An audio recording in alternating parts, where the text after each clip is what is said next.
Pangatlong araw na ngayon ang biyahe ng mga MRT bus na layong maibsan ang haba ng pila ng mga pasahero ng MRT.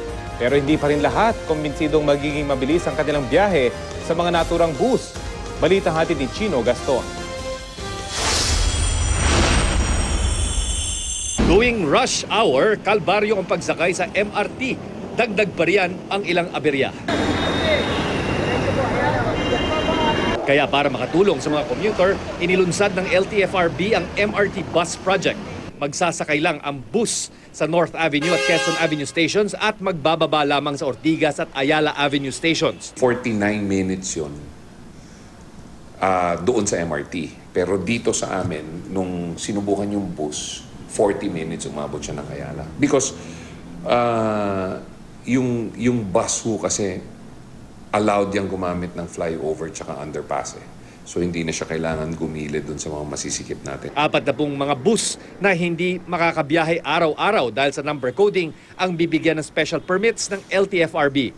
Pero marami pa ring nakapilang pasahero paakyat ng MRT. Ang nangyari po kasi yesterday, inumpisahan ho namin.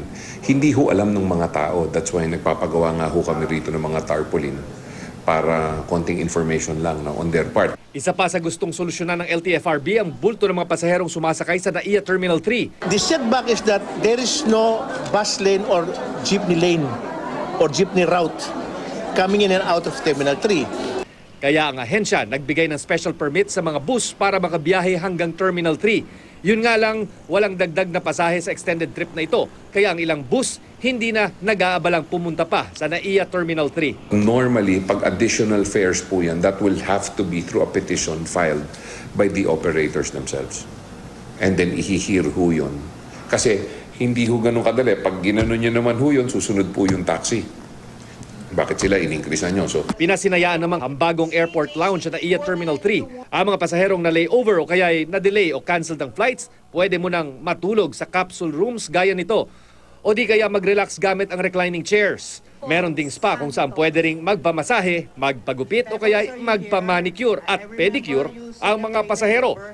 Kung kinakailangan maligo, pwede ring gumamit ng shower area. Meron din ditong family rooms. 300 hanggang 3,200 pesos ang singil sa loob ng mistulang hotel lounge, depende sa haba ng oras. Binuksan ang modernong lounge na ito para maiwasang matulog ang mga naghihintay na pasahero sa sahig o mga upuan sa terminal. So where do they stay? So ngayon, meron ng lounge dito where they could spend the 5 or 6 hours na free nila so that they could take a quick nap. Chino Gaston, GMA News.